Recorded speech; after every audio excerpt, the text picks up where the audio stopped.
예전에 이런 모습들이 재개발된 이후에는 다 사라져 버리거든요. 이후의 모습만 보는 사람들은 옛날에 이런 지역이 어떤 모습이었는지 기억 못하는 경우가 너무 많아서 압도적인 시각 차이, 주거 환경 차이 이런 것들이 부동산 시장에 너무 중요한 부분이니까.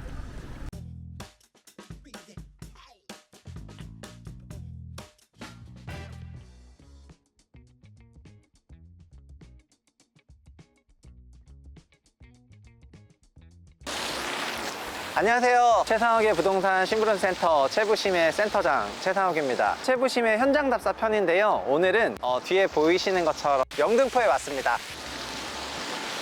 영등포의 이유는 저희 도시구조를 저희가 계속 설명하고 있는데 결국 부동산 시장이라는 게 미래의 신축 지역이 좋아질 수밖에 없고 그 미래의 신축 지역을 파악하기 위해서는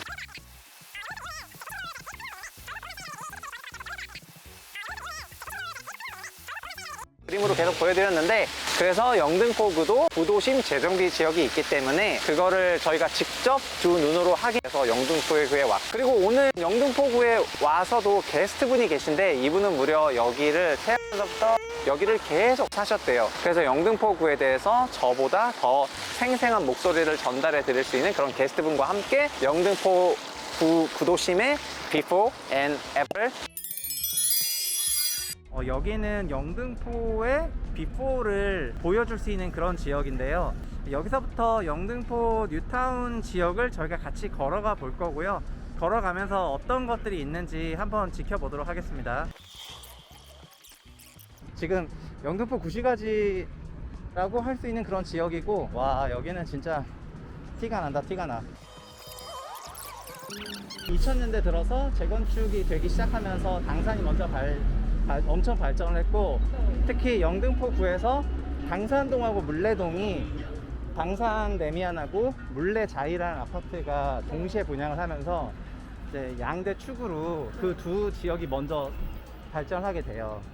그 국면에서 영등포 구도심이라고 할 수 있는 이 영등포역 주변에 있는 이쪽 동네는 상대적으로 소외가 되게 돼가지고, 저쪽은 집중 주거타운으로 개발이 됐는데 여기는 너무 아니다 보니까 영등포 뉴타운 계획이 발표가 돼가지고 진행이 되게 되는데요. 안타깝지만 영등포 뉴타운은 거의 정비구역 지정 해제라 그래가지고 정비구역으로 뉴타운 하라고 했는데 사람들이 하기 싫다 이런 거예요.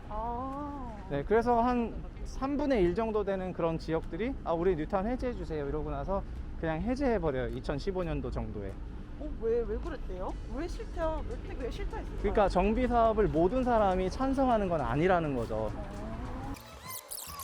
일부 몇 개 단지들만 영등포 뉴타운 사업으로 편입되게 되면서, 특히 1-4구역이 아크로타워 스퀘어인데 거기가 좀 적극적으로 했고, 그래서 준공되기 시작하면서 이후에 영등포 뉴타운 사업들이 지금 5호선 라인을 기준으로 북쪽에 있는 뉴타운 사업들은 좀 잘 됐고 남쪽은 안 됐는데 이제 남쪽 사람들이 하고 싶어 하죠.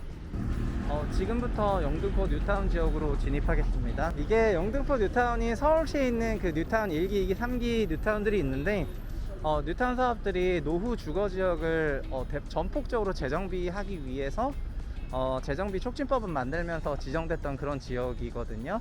그래서 영등포 지역도 당연히 노후 지역이었기 때문에 뉴타운이 만들어졌고요. 영등포 뉴타운의 특징은 굉장히 조그만 그런 뉴타운이어서 다른 뉴타운들 대비해서 면적이 상당히 작았었던 것 같고요. 그리고 굉장히 많은 지역으로 좀 파편화돼서 구역이 나눠져 있어가지고 이 조그만 지역에 뭐 10몇 구역, 12구역, 14구역, 18구역 막 이렇게 되다 보니까 생각보다 빨리 진행이 되지 않았던 게 아닌가, 이런 생각입니다. 지금 제 뒤로 그 영등포 시장의 모습들이 보일 텐데 여기는 진짜 옛날 모습을 그대로 갖고 있어가지고 이게 사료로서의 가치가 충분하다. 근데 농담이 아니고 이제 예전에 이런 모습들이 재개발 재정비된 이후에는 다 사라져 버리거든요. 그래서 현재 그 재정비된 이후의 모습만 보는 사람들은 옛날에 이런 지역이 어떤 모습이었는지 기억 못하는 경우가 너무 많아서, 사실 그런 압도적인 시각 차이, 그 다음에 주거 환경 차이, 이런 것들이 부동산 시장에 너무 중요한 부분이니까 의미가 있는 것 같습니다. 지금 영등포 뉴타운에 있는 좁은 골목길 하나를 들어가고 있는데 모텔이나 이런 국밥집이나 이런 것들이 있고요. 지금 앞에 뭐 중화현이나 그 간판들 노후도 된 거 보면은 여기 진짜 엄청나게 오래됐다는 게 느껴질 것 같고, 영등포 뉴타운이 정비구역 지정 해제를 신청을 한 데가 뉴타운 전체 3분의 1 정도가 되는데, 왜 정비 사업을 해제 신청을 하냐면은, 뭐 여기 너 재건축이나 재개발을 해라 한다고 해서 무조건 하는 게 아니라 사람들이 동의를 얻어야 되는데, 어떤 사람들이 좀 동의를 안 하게 되냐면은, 특히 이런 지역에서는 건물 새로 지은 사람들 다 정비구역으로 묶여버려가지고 거기에 돼버리니까, 묶이기 전에 건물 새로 지었는데 뭐 새로 지은 지 몇 년 안 됐는데 정비구역 지정돼 버려가지고 걔만 빼고 지정을 할 수가 없다 보니까 그런 사람들이 좀 반대를 하고, 그래서 이거를 노후도라 그래가지고, 재건축에 안전진단이 있다면 재개발에는 노후도라는 기준이 있는데, 이 노후도 기준이 충족돼야지 재개발을 하게 되거든요. 네. 근데 노후도 기준에 충족 안 될 만한 새 건물을 갖고 있는 사람들이 주로 반대를 많이 하게 되고, 그러다 보니까 그럼 우리 재개발 안 하겠다, 그런 사람이 좀 많아지면은 네. 재건축이나 재개발 사업을 자체적으로 막 진행해야 되는데, 네. 누가 구시점을 갖고 사업을 끌고 가지 않으니까 네. 흐지부지 하다가 자연스럽게 이렇게 흐지부지 하게 되면은, 그 정비구역이 지정되면은 신축 건물 건설하는 게 안 돼요. 네. 왜냐하면 정비 사업을 한다는 건 그 지역에 있는 아파트든 단독주택이든 전부 헐겠다는 얘긴데, 네. 그 헐겠다는 지역에다가 신축 건설 사업을 어떻게 해요? 그러니까 신축 인가가 아예 안 나니까 네. 정비구획으로 지정되고 몇 년 경과해버리면 새 건물이 안 들어오면서 더 낡아버려요. 그러니까 나중에 어떤 얘기가 나오냐면은, 아니 나는 그냥 내 건물 새 건물로 내가 바꿔서, 아니면 이 동네 뭐 신축하고 싶은데 내 왜 재산권 행사가 안 되느냐, 아예 정비사업 구역 지정을 해제해달라. 그럼 나라도 새 건물 지어서 그냥 뭐 장사를 하겠다, 이렇게 하면서 여기 영등포 뉴타운에 있는 8개 구역 이상이 정비구역 지정 해제를 신청해서 2015년에 정비구역 지정 해제가 돼버리죠. 그 반대로 영등포 뉴타운에서 정비사업을 적극적으로 추진했던 지역은 뭐 1-4 구역이라고 해서 아크로타워 스퀘어 가장 넓은 그런 지역이었는데, 그런 데는 조합들이 우리 할게요 해가지고 뉴타운 사업을 성공적으로 완성짓게 되고요. 그래서 이 같은 뉴타운 안에 이렇게 높은 비중으로 정비 사업이 진행이 안 된 면적이 있는 데는 영등포 뉴타운 뿐인 것 같고, 현재 거의 대부분의 서울시 2기 뉴타운이나 이런 1, 2기, 3기 뉴타운 지역들 거의 대부분 다 뉴타운 정비 사업이 진행이 됐거든요. 근데 여기 진짜 뭐라 그럴까, 정비구역 안 된 데가 많아서 신구가 너무 극명하게 강렬하게 대비되는 그런 지역인 것 같습니다. 와, 여기 영등포 뉴타운을 한번 쭉 둘러봤는데, 이제 제 앞면으로 보이는 와, 이게 5호선 라인 지나가는 그 5호선 라인의 북쪽 지역인 뉴타운 사업이 끝난 지역과 뉴타운 사업이 안 된 지역을 정말 나누는 그 도로라고나 할까? 신구를 보여주는 그런 기준에 대한 도로 지역까지 왔네요. 여기 아크로타워 스퀘어는 1400세대로 구성된 단지인데, 이게 발표는 임대주택 200세대가 빼가지고 1200세대 단지로 발표가 되더라고요. 근데 1400세대로 구성된 단지고 1000세대 넘는 영등포 뉴타운의 거의 유일한 단지라고나 할까? 굉장히 대단지로 계획이 됐고, 그리고 아크로 브랜드를 썼기 때문에, 이 아크로 브랜드가 2010년대 대림산업, 지금 현재 DLENC가 갖고 있는 브랜드 중에 가장 성공한 브랜드 중에 하나인데, 그래서 영등포에 아크로가 들어왔다고 해가지고 굉장히 좀 센세이션을 했던 그런 단지인 것 같습니다. 그리고 단지 설계도 우주선처럼 설계를 해가지고 가운데 있는 코어를 그 6개의 세대가 같이 나눠서 사용하는 그런 초고층 빌딩에 사용되는 그런 평면을 많이 써가지고, 이게 분양했을 때 굉장히 좀 독특했고요. 그리고 분양가가 당시 25평 기준으로 4억대 중후반, 34평 기준으로는 6억 초반 이렇게 분양을 했고, 현재는 분양가 대비 300% 이상 상승했다고 생각하면 될 것 같아요.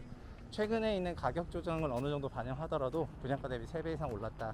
그래서 그만큼 분양 가격이 그 당시에 이 가격을 이 지역에서 소화할 수 있을까, 뭐 이런 생각을 많이 했었는데, 재정비 사업을 통해서 도시 공간 구조가 완전히 바뀌게 되니까 바뀐 인식의 차이만큼 가격 상승이 뒤따랐다고 보시면 될 것 같아요.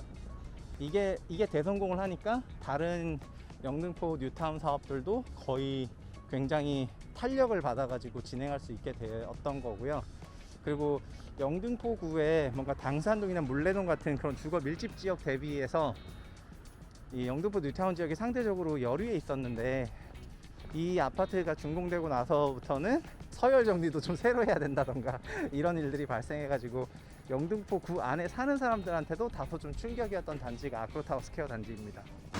지금 제가 나와 있는 곳은 영등포의 오늘 정비사업 이후에 애프터 영등포라고 할 수 있는데, 제 뒤에 보시는 것처럼 지금 영등포 뉴타운 사업들이 본격적으로 진행되고 나서 뭐 아크로서울 포레스트라든가 아니면 한화 포레나라든가 이런 신축 아파트 단지들이 대거 건설된 거를 보실 수가 있을 거고요.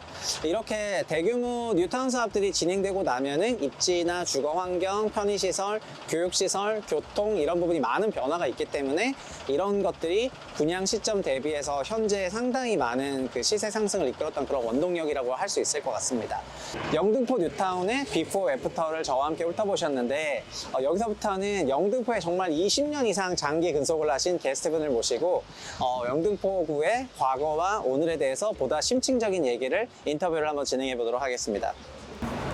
지금 제 옆에는 너구리 가면을 쓰신 너굴님이 나오셨는데, 이분이 영등포구에 거의 20년 이상 여기서 태어나셨다고 제가 들어서 굉장히 영등포구 비포와 애프터를 좀 잘 설명해 주실 분을 어렵사리 섭외를 했고요. 근데 저도 진짜 너무 공감하는 게, 영등포는 제가 생각할 때 정말 너무 저평가돼 있다고 느끼는 게, 정말 너무 편하거든요. 너무 편한데 그거를 어떻게 설명할 수가 없어.